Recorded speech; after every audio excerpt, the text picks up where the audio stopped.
जय हिंद दोस्तों, मैं हूं आपका दोस्त के बी। और आज के इस वीडियो में हम करंट अफेयर के पॉइंट ऑफ व्यू से एक बहुत ही महत्वपूर्ण टॉपिक को डिस्कस करेंगे। आप सभी को पता होगा कि पीवी सिंधु ओलंपिक खेलों के इतिहास में हमारे देश की तरफ से 2 पदक जीतने वाली पहली भारतीय महिला खिलाड़ी बन गई हैं। तो आज की इस वीडियो में हम पीवी सिंधु से जुड़े हुए जो भी महत्वपूर्ण प्रश्न पहले आपकी परीक्षाओं में पूछे जा चुके हैं या फिर आने वाले समय में पूछे जाएंगे, उन सभी प्रश्नों को हम लोग यहाँ पर डिस्कस करेंगे। तो पूरा वीडियो बहुत ही ध्यान से देखिएगा। इसकी जो पीडीएफ फाइल होगी वह आपको kvguruji.in या फिर टेलीग्राम चैनल केवी गुरुजी पर मिल जाएगी। तो वहां से आप इसके पीडीएफ को भी डाउनलोड कर सकते हैं। तो चलिए इस वीडियो की हम शुरुआत करते हैं।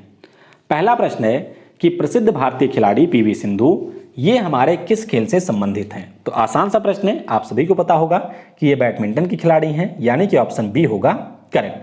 अगला प्रश्न है आपके सामने कि पीवी सिंधु का संबंध किस भारतीय राज्य से है। तो ये भी महत्वपूर्ण है, ध्यान रखिएगा। ये आपके तेलंगाना की राजधानी हैदराबाद से हैं, यानी कि तेलंगाना राज्य के ये खिलाड़ी हैं। तो ऑप्शन हमारा यहाँ पर सी हो जाएगा करेक्ट। अगला प्रश्न है कि टोक्यो ओलंपिक 2021 में पीवी सिंधु ने किस खिलाड़ी को हरा करके कांस्य पदक यहां पर जीता है। तो इन्होंने हराया है ही बिंग जाओ को। किसको हराया? ही बिंग जाओ को यहां पर हराया है इन्होंने। तो ऑप्शन आपका सी हो जाएगा करेक्ट। इससे पहले आपको पता होगा कि इनका जो मुकाबला था वह ताई जू इंग से हुआ था, जो कि चीन के ताइपेई से थी, और इन्होंने पीवी सिंधु को हरा दिया था। तो अब पीवी सिंधु ने यहां पर ब्रॉन्ज मेडल के लिए मुकाबला किया था ही बिंग जाओ से, जो कि चाइना की हैं, और इनको इन्होंने सीधे सेट में 21-13 और 21-15 से हरा करके कांस्य पदक यहां पर जीत लिया है। चलिए आपके लिए यहां पर एक प्रश्न है, नीचे कमेंट में आपको यह बताना है कि इस साल जो आपके वुमेन बैडमिंटन का खिताब हुआ है उसमें गोल्ड और सिल्वर किसने जीता है। सभी को पता होगा कि कांस्य जीता हमारी पीवी सिंधु ने, तो गोल्ड और सिल्वर किसने जीता है ये आपको कमेंट में बताना है। अगला प्रश्न है कि टोक्यो ओलंपिक के लिए पीवी सिंधु के कोच कौन थे। तो आप सभी को याद रखना है कि इस बार जो पीवी सिंधु के कोच थे वो हमारे पुलीला गोपीचंद जी बिल्कुल नहीं थे। इस बार कोच थे पार्क ते संग। कहाँ के हैं ये? तो ये आपके दक्षिण कोरिया देश के हैं। अगर हम लोग पुलीला गोपीचंद जी की बात करते हैं तो ये आपके राष्ट्रीय बैडमिंटन कोच हैं। जाहिर सी बात है, अगर राष्ट्रीय स्तर के कोच हैं तो इनके पास में काफ़ी सारी जिम्मेदारियां होती हैं, और इसीलिए पीवी सिंधु के लिए एक नए कोच बने थे। नाम इनका है पार्क ते संग। तो दक्षिण कोरिया के हैं। ऑप्शन हमारा यहाँ पर डी हो जाएगा करेक्ट। अगला प्रश्न है कि पीवी सिंधु को किस उपनाम से जाना जाता है। तो पीवी सिंधु की बात करें तो इन्हें हम लोग गोल्डन गर्ल के नाम से जानते हैं। किस नाम से? गोल्डन गर्ल के नाम से जानते हैं। तो ऑप्शन आपका यहाँ पर सी हो जाएगा करेक्ट। अच्छा, बाकी 2 ऑप्शन भी आप लोग ध्यान रखिएगा। ढींग एक्सप्रेस की बात करते हैं तो असम राज्य की जो हमारी धाविका हैं जिनका नाम है हिमा दास, उनको हम लोग ढींग एक्सप्रेस के नाम से जानते हैं। पायोली एक्सप्रेस किसे कहा जाता है? तो आप सभी को पता होगा केरल की हमारी पीटी उषा हैं, जिनको हम लोग पायोली एक्सप्रेस के नाम से जानते हैं। अच्छा, एक चीज में आप यहां पर कंफ्यूज हो सकते हैं।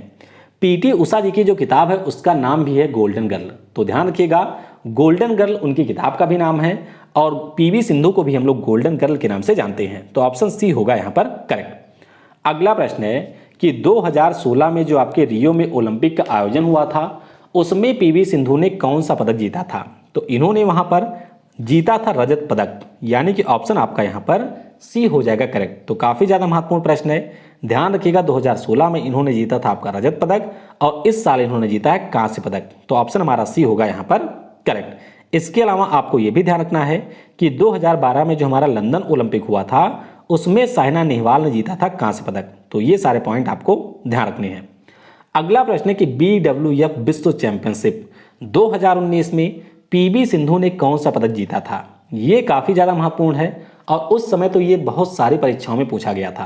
तो ध्यान रखिएगा, इन्होंने जीता था यहाँ पर स्वर्ण पदक, और पहली भारतीय महिला बैडमिंटन खिलाड़ी बनी थी जिन्होंने विश्व चैंपियनशिप में गोल्ड मेडल जीता था। तो ऑप्शन आपका यहाँ पर ए यानी कि स्वर्ण पदक हो जाएगा करेक्ट। अब यहाँ पर मैं आपको इनका थोड़ा सा स्टेटिक्स दिखाता हूँ।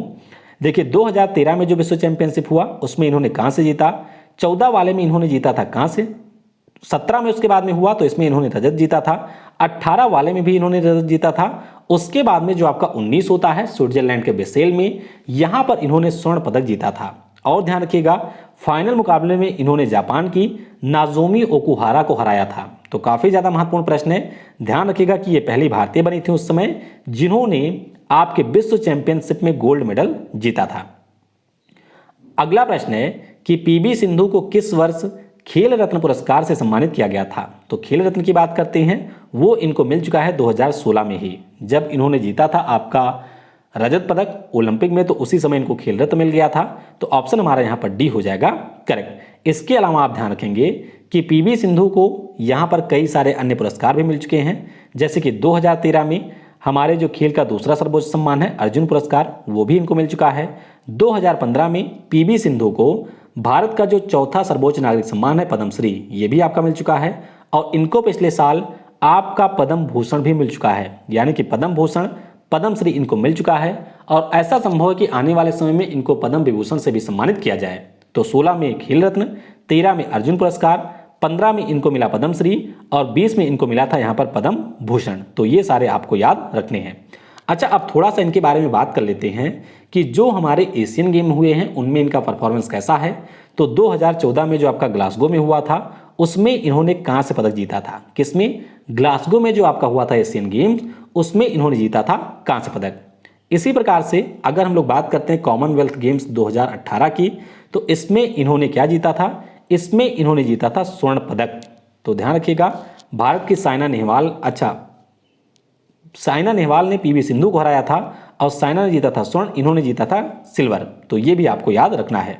इसके अलावा अगर हम लोग बात करते हैं बैडमिंटन वर्ल्ड फेडरेशन की, तो इसका जो मुख्यालय है वो आपको मलेशिया के कुआलालंपुर में मिलेगा।